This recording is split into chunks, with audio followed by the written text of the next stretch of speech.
Junior Volleyball Association presents Sideline Strategy, a volleyball podcast. Today's episode features David Morris, a seasoned educator and author of the book Student Athletes Control Your Own Destiny.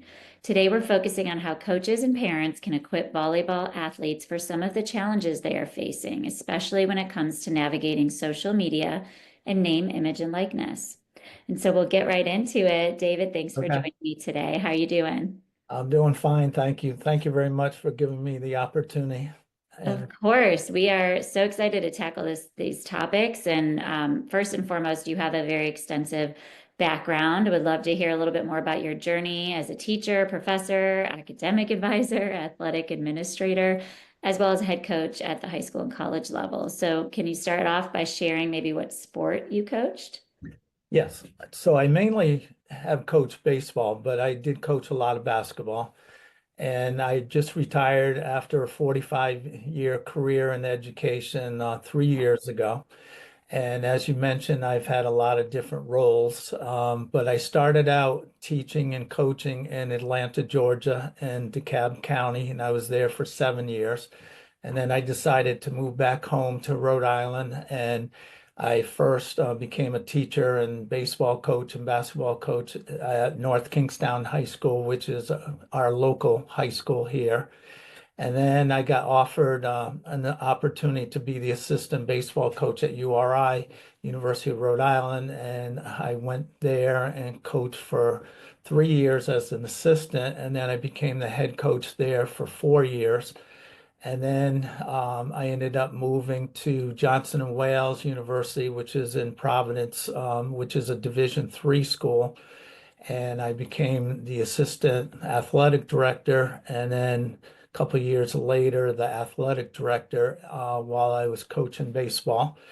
And then they started a sports entertainment and event management program at Johnson and Wales. And for the last 22 years, I taught and was a professor in the sports management program. So as you can see, it was in a lot of different roles. Yes, definitely. You've worn a lot of hats, and it's interesting to hear, but you probably had some perspectives to bring into your athletic administration role, being a coach already and a teacher already. What were those times like as an administrator, relating to the coaches, understanding what they were going through? Now, as an administrator, it's very challenging, can be very rewarding and definitely very enjoyable, but it does have a lot of challenges. I think the biggest thing for an administrator is that they obviously are the supervisor of the athletic program and coaches and athletes and student athletes and so forth, but they have to develop a good personal and professional relationship with all the coaches, make sure that they understand that you're there for them to help them, and anytime they need any help and are going through some tough times or whatever, that you're there to help them in any way possible. And then obviously you have a lot of administrative duties as far as everything ranging from hiring coaches to staffing to scheduling practices and games to the budget and then even how to deal with parents, which is difficult and challenging sometimes, and just get them to understand the things that the administration has to do, and then, making sure that they understand their role in the whole process also. So, Yeah, there's a lot involved there. Just a question for you. I mean, in terms of your experience mentoring, working alongside other coaches, what are some, I guess, qualities that you feel are important, especially today, for a coach to have, some personality traits, some characteristics, some things that they do well to help them kind of navigate the space now at the collegiate level and, I would even say the high school level. oh, definitely. I think most importantly, good coaches have to be very good people, and they have to love working with people and have to love working with kids, especially and student athletes. They obviously have to possess a lot of skills, especially communication skills, organizational skills, to be able to be a good teacher and good role model for the student athletes. So it's a lot of personal, soft skills with people, but definitely a lot of technical skills as far as qualities to understanding the sport and not only understanding it, but being able to teach it to student athletes and get them to understand the process, how to motivate student athletes. So it entails a lot, and it's a very, very challenging. But I think the biggest thing is to develop that good personal relationship and know that coaches need to have and possess all these different types of skills before you hire them, but also while they are, conducting and coaching their seasons, that they're using the proper skills to be an effective coach. So Yeah, you really brought up a good point with, being able to develop relationships. I mean, it's kind of number one, right? When I look back at my journey as a student athlete, I think about my relationships with my teammates and my relationships with my coaches. that And there's just things that stick out to me that maybe a coach did really well. And, I continue to have those relationships today, right? Where we really built that trust and I felt like they really cared about me and my journey. definitely. Yeah, so let's get into your book. You have a book that we had mentioned, and it's for parents and coaches, athletic administrations to help them guide student athletes. And it's called Control Your Own Destiny, a handbook for high school and college student athletes success with guidance for parents, coaches, and athletic administrators. So what inspired you to write this book? Well, actually, in some ways, I probably never would have thought I would have written a book, but in all my different roles in education, I started to realize, obviously, I loved it, and I just realized that I always wanted to give back to everybody. And at some point, I started thinking that because I'm especially so passionate about student athletes and athletics, that maybe it would be kind of cool and interesting to write a book. So I think over the last few years as a professor, I started really focusing on some of the topics and chapters that could be in a book and some of the biggest things that are very important to get all the participants, as far as coaches and parents and student athletes to understand. And then, after I got it kind of in the back of my head, as I retired, then I really got down to the nitty gritty. And it probably really took about a year or so to really put together everything that I've been thinking about and, working with a publisher and then, eventually releasing the book. But it was really exciting and something that was a goal of mine. I wouldn't say it was 40 years ago when I began, but as I moved on later in my career, it became one. And I'm very happy and actually proud of the fact that I've written one, and I think it's an excellent book that can be very helpful to people. So, Yes, that's congratulations. I mean, that's a huge accomplishment, and this is an important. It addresses important topics, and hopefully we can dive into some of those here. I mean, you mentioned 40 years ago, and then we look at the last 45. 2 decades. Like that's a big amount of time. You've probably seen a lot of change happen in the landscape of youth sports, collegiate sports. So what do you feel is the biggest challenge? It's probably hard to name one, but what student athletes are facing today that maybe they didn't face, 20, 30 years ago. Yeah. No, I think that it's always been a challenging career to be a teacher and a coach, but over the last 20 years especially, it's become even more challenging. And besides some of the issues and topics that I mentioned before, and trying to get across to coaches when you were an administrator and overseeing them. Obviously today, unfortunately, we've had a lot of issues with mental health, well-being, and sadly, some very unfortunate situations where student athletes in high school or college, have had so much pressure, so much anxiety that they've gone through some very hard times. And sadly, even we've had some tragic situations. And I think even though it might have been around for years and years, it's been more focused on because, the pressures and and everything going on is, really increased over the years. So I think there's more understanding of everything, and also now people realizing that there has to be more education and understanding things about mental health. And then you obviously have other concepts that were not around, 20, 30, 40 years ago, as far as the NIL, even for high school and college student athletes to understand. And then even things like the transfer portal now with students being able to transfer in different ways.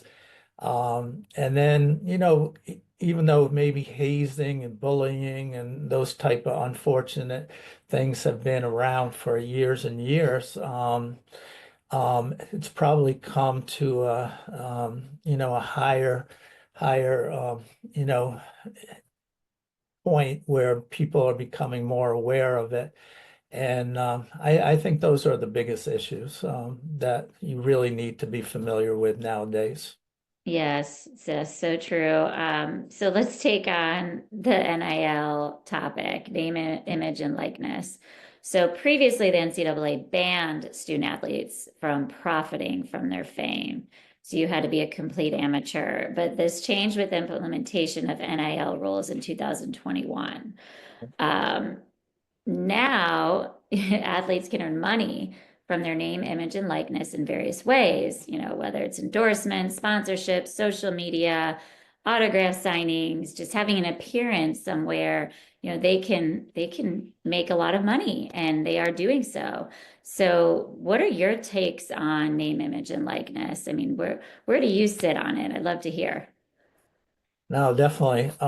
Obviously, I've been in the industry for a long time, so I'd consider myself a real old, not only person, but old traditionalist. And when there was talk of NIL and paying athletes and so forth, over the last 5 to 10 years, I was very negative about it. And even in some of my courses that I would teach at Johnson Wales in sports management, as far as a coaching and athletic administration course or an issues course that we had having to do with pro sports and athletics, I'd say that I was totally against that because I was a traditionalist and I just felt like students could get scholarships and have their education paid for and get other benefits from playing college athletics and did not really need to get paid and needed to stay, and have amateur status.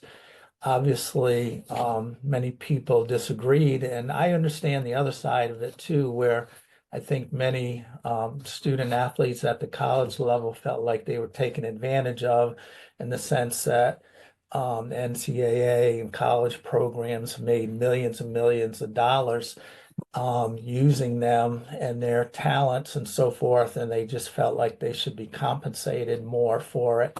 So you understand that side of it.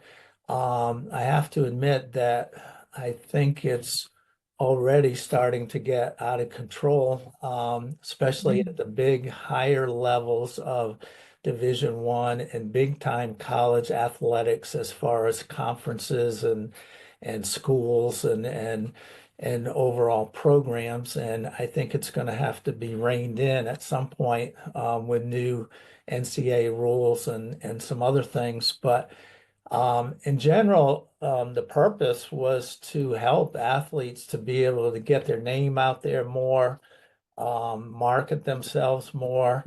And as the letters stand for, even, as far as the name, their image, and to have people be able to recognize them when they're participating in sports and their likeness. And then, the events and the different activities that they're allowed to do, and I think we're going to talk about that further, but I mean, those are fine. And I think it really helps to give exposure to an individual student athlete or to a college program and so forth. But once again, I just think it's crazy that some of these athletes are making millions and millions of dollars while they're in college.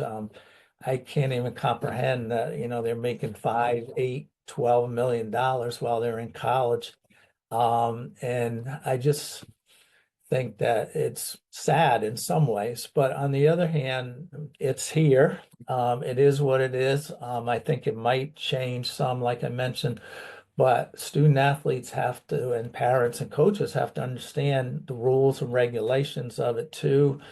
And NIL applies to student athletes in high school too. I mean, they can even start getting their name and their image and earn some money at the high school level, and therefore they all need to learn, and different states have different rules on all these things regarding NIL. So it's really important to be educated on those things. But overall, I have to say I'm not a big fan of it. But now that I'm not a coach or an AD, I don't have to deal with it directly, which is maybe good for me personally. But it's here right now, and Here. we just Yeah. we just really have to understand it better.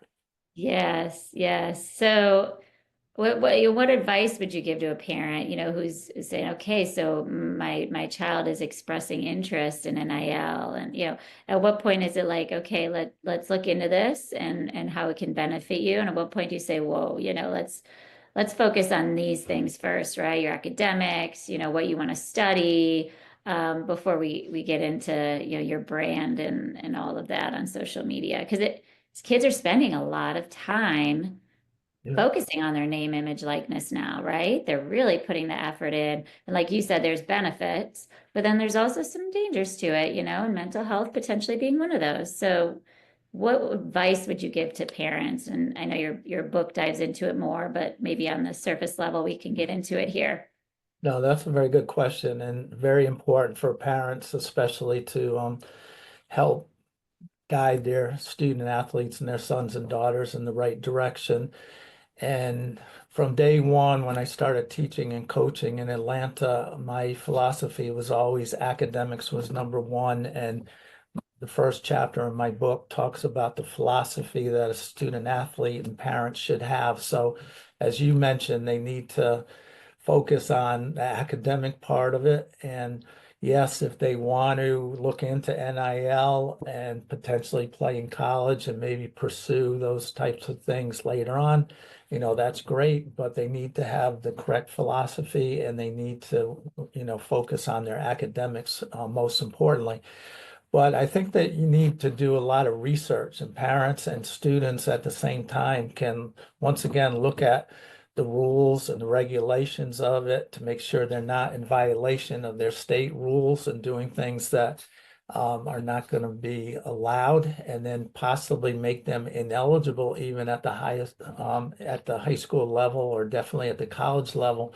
But also learning that, yes, in the high school situation, you could maybe get a local pizza place or some local business to support you, or a high image, high profile student athlete to maybe start earning a little money, but also to get their name and their image and their likeness out.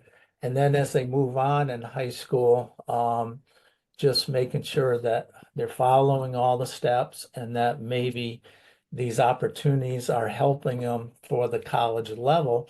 And then when you start getting recruited or start looking into schools and college, then look into what they offer maybe as NIL opportunities. And a lot of the colleges have many businesses and other opportunities that they're going to offer to their student athletes to earn some money while they're in school to help pay for their education and maybe to help them for the future. But I think it all begins at the very beginning of high school level. If somebody's very, very serious about high school athletics and potentially would like to play at the college. So parents need to begin at that very early stage and just help their kids to do the process in the correct way and do a lot of research. You mentioned following your state rules. Where would they find that if they're trying to abide by those? Well, first of all, not to put a plug in for my book, but there's the chapter on NIL gives all the regulations for every one of the 50 states. So Awesome. you can Wow. go to Plug the book. We yeah, want to read the I book. will. So definitely in the book, but you can, Cool. Google, like you can Google Just everything. Google it. Okay, so it's Go to out every there. And state. your book lays it out nicely. That's great. Yeah. So So, okay, let's talk a little bit about like the college programs. I mean, you're saying a kid could approach, okay, I have a visit, I meet with the college coach, what NIL opportunities do you have here, right? That's a question. So these college coaches and their club coaches need to obviously, equip them with those questions to ask, right? But those college coaches need to now not just be ready to talk about their role on the team, right? Where do we see your growth and development on our team? But hey, how else can we help you get money? So that's an that interesting shift, isn't it? sure is. And when I was coaching at the college level years ago, it just was more when you talk to a student, you were really pushing why they should come to your university and the academics and the majors. And I'm not saying that coaches don't focus on that now, Sure. but you were focusing on that.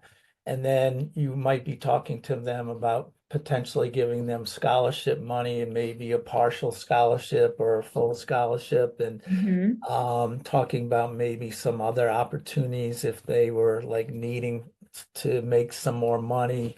That maybe even though it'd be difficult to work on the side, maybe some opportunities on campus or whatever to do a work study program or part-time jobs to make some money. But unfortunately, I think nowadays it's gotten to the point where, now when student athletes are going to colleges to look into potentially going to them, they want to know if there are these NIL opportunities, especially at the higher D1 levels, and how much money they could potentially, and the coaches are probably going to talk to them about, some of the possibilities that they could have to make money and how much money they could be offered. And that's the part that I don't really like nowadays. And I've gone to a lot of college games, and I actually ran into a couple coaches that I've coached with, and one player of mine who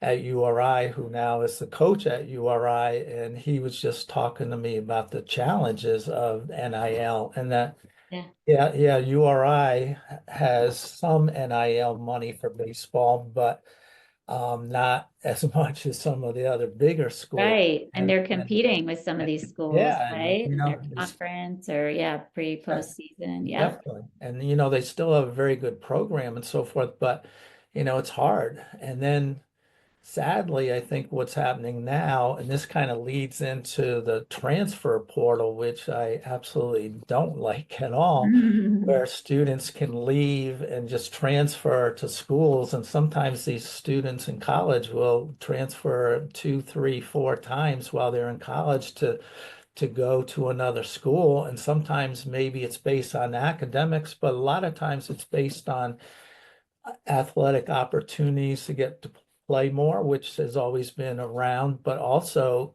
can they get more money from that other school to, NIL money to play there? And that's where I think it's kind of getting out of control. But that's where the recruiting process is now. So, Yep. you Coaches are know, recruiting more than they ever have. yeah, Rebuilding, right? Right after season, and then in the spring again, volleyball, what they open up the portal again in May. So yeah, exactly. it's a lot of work. It's a lot. It used to be a little more downtime certain times of the year for these college coaches and for the club recruiting coordinators because now they're doing more work as players that are currently in college that they helped during their high school recruiting process are reaching back out, saying, you know what, I want to see what else is out there and I think Definitely. I could be happier, getting more money or going somewhere else. So right? it's definitely put a different type of workload on the coaches. And Definitely, yeah. definitely. Um, yeah, the transfer portal. I mean, that's what would be your advice to a parent whose child is in their first semester of college, and they went through the recruiting process, they went through all the visits, and they committed to this program, and they're in their first semester, and it's a little bumpy. I mean, what kind of advice would you give to that parent who is hearing their student athlete at night calling them, certain complaints, the texts, all of that? What would you say to that parent? No, that's an excellent question. And I had to deal with that all the time. And that's always been a situation the college coaches had to deal with. And sometimes students, when they go to college, maybe don't think it's like they thought it was going to be. Maybe academically, it's too challenging, too easy. They don't have the right major. Maybe they're unhappy with their playing time or with other aspects of the athletic program and the sports team. So you've always had students that, have thought about transferring and maybe leaving to go to other schools. But I think nowadays, if and because of the transfer portal, especially and the easiness to now transfer, because you used to have to sit out a full season before you could play, but now you can transfer immediately and play right away at another school. So it's much easier to do. Is that it's something that you should talk to them about, that, okay, you're not really happy for whatever reasons, and you want to look into transferring, but let's really think about this and what's going to be the best thing for you overall in all different aspects. And really don't just be thinking of the money part of it or the NIL part of it and so forth, and thinking about what's going to be best for you athletically, academically, personally, if you're having a tough time being away from home or whatever the case might be. You just really have to sit down and have a good long hard talk or over the phone, just saying, all right, let's make sure that this is not just about money, and you think you can get offered more money at some other school because one of your friends is, getting more money at another school. You just have to figure out what's going to be best for the overall person. Rhode Island, you mentioned being Division 1, Yeah, and the conversation of NIL. I think maybe it might be important to really like make it known, like the realities that, what 3% of the high school volleyball athletes will play at the college level. yeah.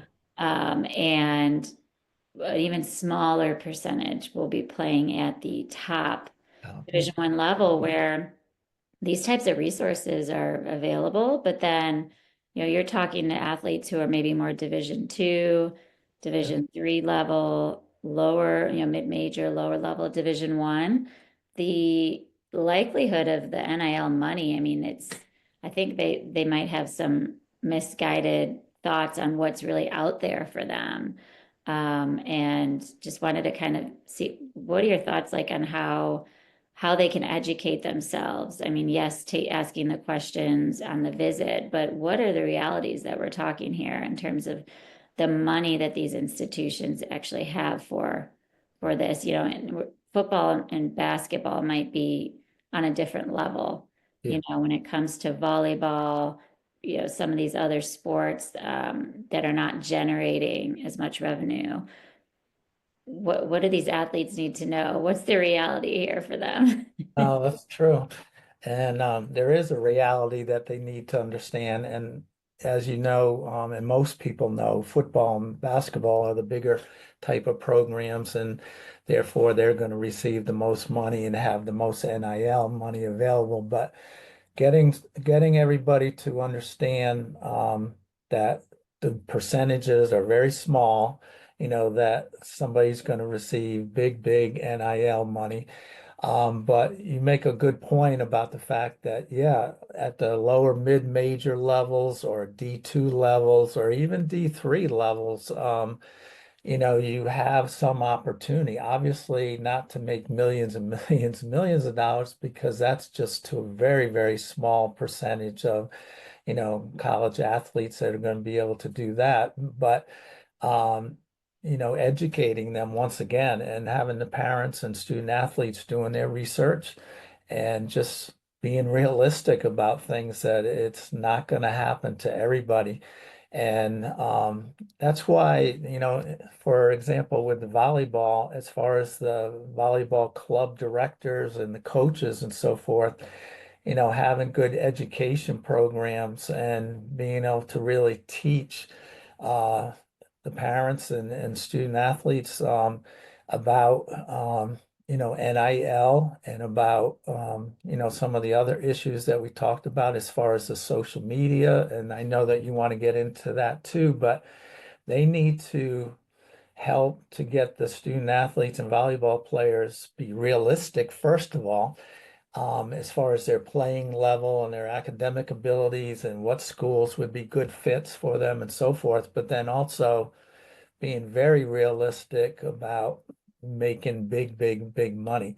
Volleyball, women's volleyball, you know better than I do. I mean, it's really growing faster and faster and becoming very, you know, big. And some of these teams, that are in the NCAA finals and Final Fours, have big time players, and some of them, make very good NIL money. But once again, it's only a small percentage of schools and conferences, and definitely small, not many student athletes that get those opportunities. But once again, educating everybody involved, is really going to be important. And it starts at the high school level and then to the club level and your situation as far as the JVA is concerned. And then just making sure everybody really has a very good understanding of the whole process.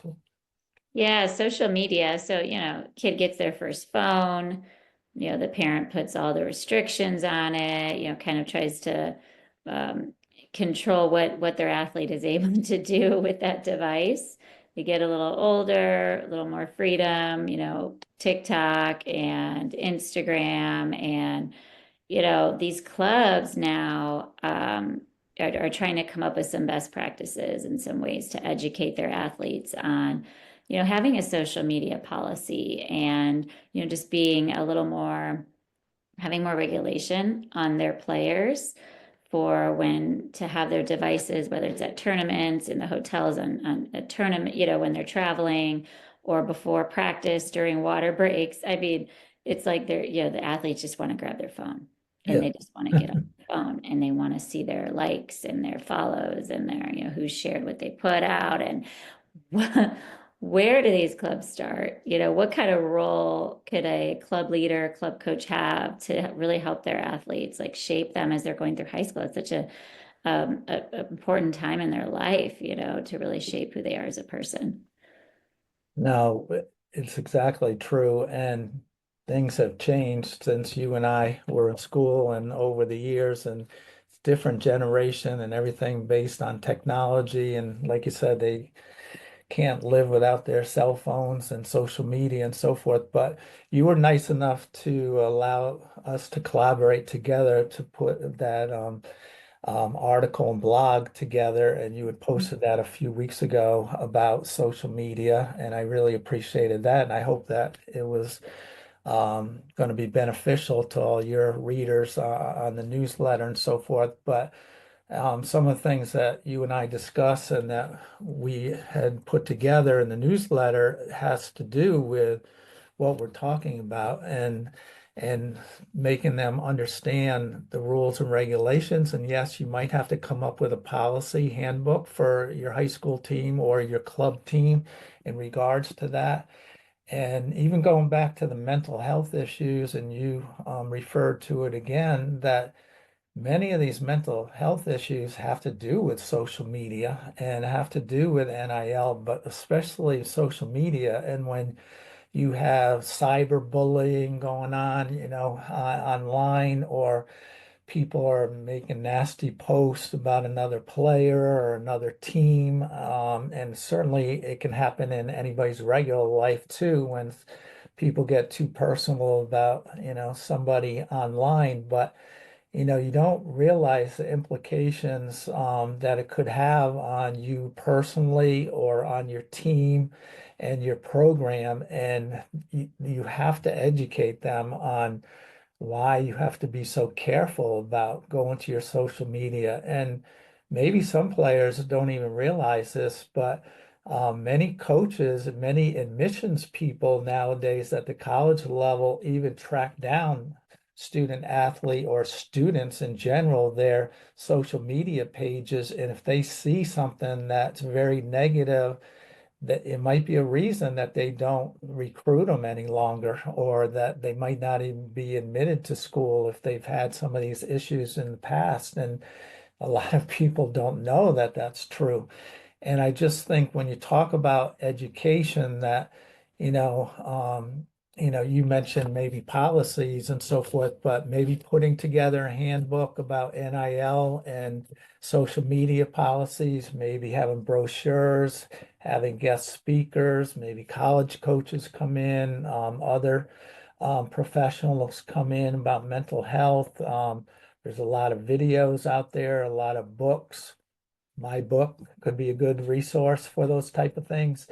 You use all these different types of, websites, resources to educate them, then, you've done everything possible to help student athletes and parents, do things the right way. And if they end up getting in trouble or, posting negative things and get taken off and put off a team for violations, or it hurts their careers in some way, that it's all on them really, because you did everything possible. I know you can't control them 24/7 as far as being on their cell phones and technology, but it's just like a teacher, a coach. You do the best you can to teach them the right things to do. And, you know, um, I think most programs, and I've been very impressed with the JVA website and programs. It looks like so many of the volleyball programs do everything they can to help their student athletes, which is great. But you really have to consider all those resources to use to educate everybody involved. Yeah, yeah, great points. And in your article that you wrote for the JVA blog, you touched on also the positives that could come out Right. of social media. These athletes are able to network with each other, follow each other, different clubs, different states, in different countries. And, that's a positive, being able to share their achievements and, all the great stuff that they're doing in their community, leading at their schools. And I think that can be really inspiring for student athletes to follow each other and see, wow, she's just not a great volleyball player. Yeah. She's a great all around person in her community with her family and her friends. So yeah, I mean, it's definitely, an important time as ever for parents and coaches to educate these student athletes on the pros and cons, make sure that these athletes know that they have people that are there for them to support them through this journey, right? And not just be a disciplinarian, but really a Yeah. resource, someone you can trust, and that's really important. No, that's an excellent point. And I didn't mean to be too negative or focusing on the negatives, but yeah, NIL can be a very positive thing, to increase somebody's, name and visibility and image and likeness and making money and so forth. And social media, as you just mentioned, in the article that we put together, and that I submitted to you, and in the book, it talks about all the positive things, and it can really increase visibility, public image, like you mentioned, meeting new friends, making new connections for you personally, but maybe even professionally down the road as far as jobs in the future. Yes. So yeah, there's definitely positives and negatives about it. And as long as the directors and the coaches give them the facts for the negatives and the positives, then you've done your job, and hopefully it's going to pay off and help them in the long run.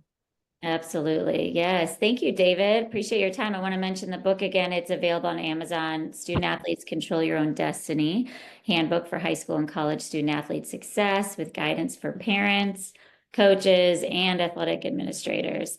Thank you so much for all that you've done for youth sports, and how you want to give back and just pour into these athletes and those that are working with them day to day. We really appreciate that. No, I thank you very much. It's been really nice to work with you with the article, and I've been once again very impressed with your organization. And thank you for giving me the opportunity to do the interview and to do this podcast. It can be found in ebook form or paperback or hardcover. And also, I think one of the cool things about the book, and it seems like a lot of the student athletes really like it because it gets them interactive, is that besides having nice, easy read, and it's not some big long novel or something, it's shorter blurbs, shorter paragraphs, lists of suggestions on how to do better academically or mental health wise or whatever topic it is. But also in every one of the 15 chapters, there's usually on average maybe 4 to 5 or 6 QR codes that the reader can scan, and it allows them to go to another resource like a website or to see a video on a topic to learn even more than what's in the book. And I think they think that's a very neat thing. So I just wanted to mention that because I think some people are bored reading or they don't like reading or whatever. But I think for summer reading this summer, it would be a great book to read. And then also for seeing some other resources, videos and motivational things, it Absolutely. would give them some Yeah. good things. So Go get yourself a copy if you're listening. All right. Thanks, David. thank you very much. All right. We will be in touch. Yeah, let's keep in touch. Thank you. Take care. Thanks. Bye.